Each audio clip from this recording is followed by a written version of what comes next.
হঠাৎ এক গ্রীষ্মের দুপুরে ভয়ঙ্কর মেঘ করেছে দেখে আমাদের মনটা ঘুরতে যাওয়ার জন্য ব্যাকুল হয়ে উঠল। যেমন মন তেমনি কাজ। বেরিয়ে পড়লাম আমরা সকলে গাড়ি নিয়ে। কোথায় যাব সেটা জানা ছিল না, তবে জানা ছিল কোথাও একটা যাব। প্রথম দিকের বৃষ্টির ভিডিওটা করা হয়নি। তারপর বৃষ্টি থামতে আবার আমাদের যাত্রা শুরু হলো। এই যে গাড়ি চালাচ্ছে সৌভিক, পিছনে তরি, আর সামনের এই যে গাড়িতে অভিজিৎদা গাড়ি চালাচ্ছে, আর পিছনে মনোজ, আর আমার গাড়িতে আমি, আর গাড়ি চালাচ্ছে সৌমেন। সুন্দর রাস্তা দেখতে দেখতে আমরা এগিয়ে চলেছি কোনো এক অজানা ডেস্টিনেশনের পথে। প্রথমে ঠিক করেছিলাম ডিমনা লেক যাব, কিন্তু ডিমনা লেক অনেকটাই হয়ে যাবে এবং আমরা প্রায় 3টে নাগাদ বেরিয়েছিলাম, ফলে ফিরে আসাটা বেশ কষ্টকর হওয়ার কারণে ডিসাইড করা হলো পাপড়াকোচা ড্যাম যাব। কিন্তু বৃষ্টির মধ্যে ওই রকম দুর্গম রাস্তা পেরিয়ে পাপড়াকোচা ড্যাম পৌঁছানোটাও একটু জটিল ব্যাপার, সেই কারণে সেই প্ল্যানটাও ক্যান্সেল হলো রাস্তাতেই। তারপর ঠিক করা হলো খয়রাবেড়া ড্যাম যাব। সেই মতো ডিসাইড হলো সিরকাবাদ হয়ে অযোধ্যার ওপর দিয়ে বাঘমুন্ডি হয়ে আমরা খয়রাবেড়া ড্যাম যাব।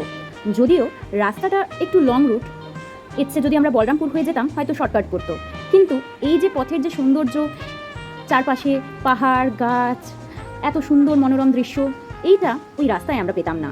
শেষ পর্যন্ত কি আমরা খয়রাবেড়া ড্যাম পৌঁছালাম জানতে হলে দেখতে থাকুন আমাদের এই ব্লগ। এই যে আমরা এখানে সিরকাবাদ পৌঁছে গেছি, দেখতে পাচ্ছেন বোর্ড যেখানে লেখা আছে ওয়েলকাম টু অযোধ্যা হিলস।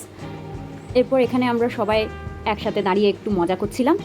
তারপর আবার সুন্দর দৃশ্য পাহাড় উপভোগ করতে করতে আমরা এগিয়ে চললাম অযোধ্যার পথে। কিন্তু মাঝখানেই এলো আবার এক বিপত্তি। কেন দাঁড়িয়ে আছি আমরা এখানে, চলুন সেটা আপনাদেরকে দেখাই কী কারণে আমাদেরকে এখানে সবাইকে দাঁড়িয়ে থাকতে হয়েছে। এই যে এখানে দুর্যোগের ফলে গাছ পড়ে গিয়েছে রাস্তার ওপর এবং সেটাই কাটার কাজ চলছে, সেই কারণেই সবাই এখানে জ্যামে ফেসে রয়েছে। এবার আমাদের মনে চিন্তা ছাপ পড়তে শুরু হলো, আদৌ কি আমরা সত্যিই পৌঁছাতে পারবো সময় মতো? কখন গাছ কাটা শেষ হবে, কখন আমরা এই পরিস্থিতি থেকে বেরোতে পারবো? এই সব চিন্তা করতে করতেই বেশ কিছুটা সময় পেরিয়ে গেল এবং শেষমেশ আমরা এই গাছ কাটার সাইড থেকে একটু জায়গা করে বেরিয়ে আসতে সক্ষম হলাম। দেখতেই পাচ্ছেন এখানে সারি সারি কেমন গাড়ির জ্যাম লেগে রয়েছে, সেগুলোকে সাইড করে পেরিয়ে পেরিয়ে কোনো মতে এগিয়ে চললাম আমরা আমাদের ডেস্টিনেশনের পথে।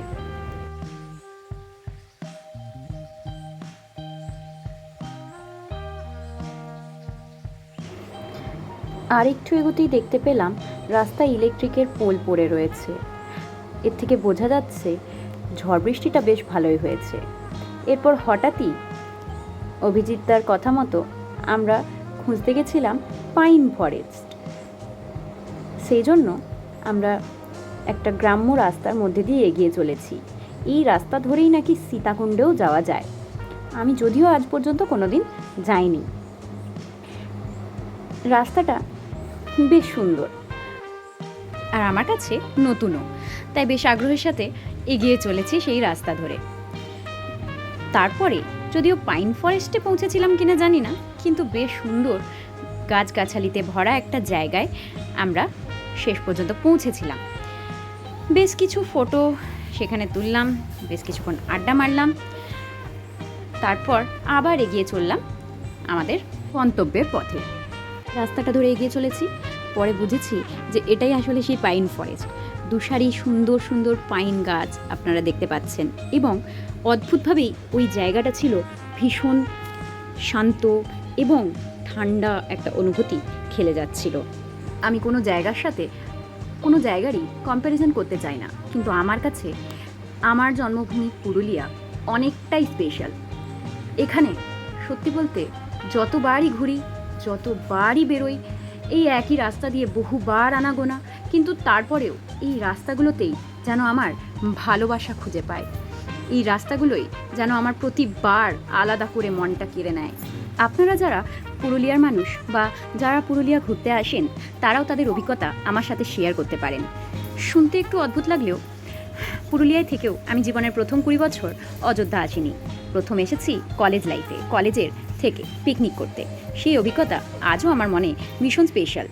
বাবা মায়ের কাছে শুনেছি আগে নাকি অযোধ্যা এরকম ছিল না, এত সুন্দর রাস্তা ঘাট এসব নাকি ছিল না। এখন দিনে দিনে এর বেশ অন্যরকম রূপ ধারণ করেছে। আপনারা দেখতে পেলেন এখানে আকাশ হিলটপ রিসর্ট বা কুশলপল্লী রিসর্ট, বিভিন্ন রিসর্টের যেসব বোর্ডস লাগানো আছে। একবার ইচ্ছা আছে সেই সব রিসর্টগুলোয় গিয়ে থাকার। শুনেছি সেগুলো নাকি ভীষণই সুন্দর। একবার হলেও এক্সপিরিয়েন্স তো করবো। এই যে আমরা এখন হিলটপ পৌঁছে গেছি এবং পেরিয়ে চলেছি বিভিন্ন রকম গভর্নমেন্ট অফিস, খেলার মাঠ এবং সমস্ত রকম পরিষেবাই এখন অযোধ্যায় পাওয়া যায়। সেই সবগুলোই সৌমেন আমাকে দেখিয়ে দেখিয়ে নিয়ে যাচ্ছিল এবং বলছিল, দেখ এখানে এটা আছে, ওখানে ওটা আছে। এইসব দেখতে দেখতেই আমরা এগিয়ে চললাম আবারও আমাদের গন্তব্যের পথে। কিন্তু আমরা তখনও জানতাম না যে আমরা ঠিক কোথায় যাচ্ছি, আদেও কি আমরা খয়রাবেড়া পৌঁছাতে পারবো। আসলেই সময় পারমিট করবে কি না সেটাই আসল ব্যাপার, কারণ আমাদেরকে সেই দিনই ফিরে আসতে হবে। এবং রাস্তায় বিভিন্ন দুর্যোগের কারণে অলরেডি আমরা অনেকটাই লেট হয়ে গিয়েছিলাম। এখনও পর্যন্ত আমরা বাঘমুন্ডি পৌঁছাইনি। রাস্তায় একটা সুন্দর স্পটে আমরা একটু দাঁড়িয়েছিলাম। সেখানে সবাই আবার ব্যস্ত হয়ে পড়েছে ফটোশ্যুট করতে।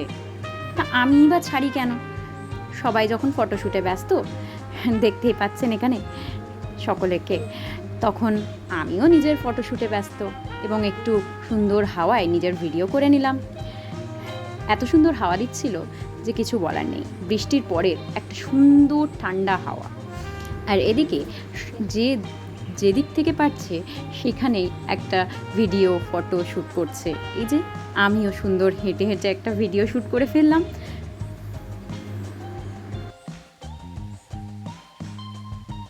ভিডিও শেষে আবার এগিয়ে চললাম আমাদের গন্তব্যের পথে। মাঝে পড়লো এই যে বামনি ফলস, কিন্তু এগুলো কোথাওই আমরা দাঁড়াইনি। এখন আমরা এই সমস্ত কিছু পেরিয়ে চলেছি বাঘমুন্ডির পথে। অনেকটা রাস্তা পেরিয়ে তখন আমরা বেশ ক্লান্ত, কিন্তু সেই ক্লান্তির মধ্যেও আনন্দ আমাদের কমে না। এই আনন্দ করতে করতেই আমরা সকলে এগিয়ে চললাম আবারও। এই রাস্তাগুলোতে স্কুটি নিয়ে যাওয়ার মজাটাই আলাদা। সত্যি বলতে এই সুন্দর রাস্তাগুলো দেখে মনটা জুড়িয়ে যায়। এতটাই ভালো লাগে যে সেই সময় থকান্তি ক্লান্তি কোনোটাই তার কাছে বড় মনে হয় না। হঠাৎ করে ঘুরতে যাওয়ার মজাটাই আলাদা। হঠাৎ বেরিয়েই প্ল্যানিংগুলো কিন্তু সাকসেসফুল হয়। বিশাল প্ল্যান করে যখনই কিছু প্ল্যান করতে যাই সেটাই আর সাকসেসফুল হয়ে ওঠে না। আমরা প্রায় এখন অযোধ্যার নিচে চলে এসেছি, অলমোস্ট সমতল বলা চলে। এই পাহাড় ছেড়ে বেরিয়ে আসতে খুব কষ্ট হয়, জানি না কেন। ওই পাহাড়ি রাস্তা আমাকে বড্ড শান্তি দেয়। এরপর আমরা দেখলাম সময় পারমিট করবে না, সেজন্য আমরা শেষ পর্যন্ত পাহাড়ের নিচে টুরগা ড্যামেই আমাদের গন্তব্য স্থির করলাম। এই ড্যামটাও ভীষণ সুন্দর, কিন্তু এখানেই শেষ নয়। আমরা মোটেই এই পাড়ে বসে থাকার মানুষ নই, তাই আমরা ওই ড্যামের নিচে নেমে চললাম। এর মধ্যেই আমার পা মচকে গেল, যেটাই ভিডিওতে আপনারা দেখতে পাচ্ছেন। কিন্তু তারপরেও থামবার মানুষ তো আমরা নই। ওই রকম ভয়ঙ্কর পাথর আর কাদা মাটি এসব পেরিয়েও আমাদের ইচ্ছা আমরা টুরগা ড্যামের ওই প্রান্তে যাব। এরই মধ্যে অভিজিৎদা আর মনোজ গেছিল একটু খাবারের খোঁজে, কারণ এতক্ষণ ধরে রাস্তায় চলার ফলে বেশ খিদে পেয়ে গেছিল। আর এখানে আমরা একটা সুন্দর জায়গা দেখতে পেলাম যেখানে পাথরের ওপর বসে বেশ সুন্দর আড্ডা মারা যায়, এবং সেখানে আমরা সবাই বসে বেশ একটা মুড়ি পার্টি করলাম, চপ আর মুড়ি। আর এই সুন্দর মনোরম দৃশ্য উপভোগ করতে লাগলাম। সেখানেও সবাই বেশ সুন্দর কিছুক্ষণ ফটোশ্যুট হলো এবং অনেক আনন্দ হলো, অনেক মজা হলো। কিন্তু তারপরে তো ফেরার পালা। বেশ রাত হয়ে গেছিল, পূর্ণিমার দিন ছিল, চাঁদটা একেবারে লাল, এত সুন্দর লাগছিল যে কিছু বলার নেই। মাঝে আমরা বাঘমুন্ডিতে দাঁড়িয়ে 1 কাপ করে চা খেয়েছিলাম, সেই ভিডিওটা অবশ্যই করা হয়নি। আর এখন আমরা পেরিয়ে চলেছি মাঠা। এই সুন্দর মাঠার জঙ্গল গেস্ট হাউস পেরিয়ে আমরা চলেছি বলরামপুরের দিকে। এই যে এখানে দাঁড়িয়ে বলরামপুরের বেশ একটা ফেমাস দোকানে চিকেন পকোড়া খেয়ে নিলাম। তারপর আবার রওনা দিলাম। এরপর আবার জ্যাম। কিসের জ্যাম? এই যে ট্রেন আসবে, কিন্তু একটা নয়, দুদিক থেকে দুটো ট্রেন বেরোনোর পর তারপর আবার আমরা যাত্রা শুরু করলাম। এবারের গন্তব্য সঠিক সময় বাড়ি পৌঁছানো।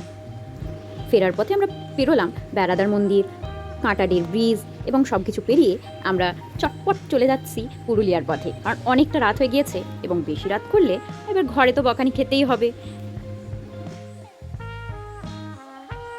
এরপর আমরা পেরিয়ে চললাম কাঁসাই ব্রিজ, এবং কাঁসাই ব্রিজ পেরিয়ে আমরা যে রাস্তাটা দিয়ে বেরোচ্ছিলাম সেটার সাথে আমার প্রচুর সুন্দর স্মৃতি জড়িয়ে আছে, কারণ এই রাস্তার পাশেই ওই যে কলেজ, আমার প্রথম কাজের জায়গা Bengal institute of science and technology, এবং সেই স্মৃতি মনের মধ্যে নিয়ে রওনা দিলাম আবার ঘরের উদ্দেশ্যে, এবং এখানেই আজকের ভিডিও শেষ করছি।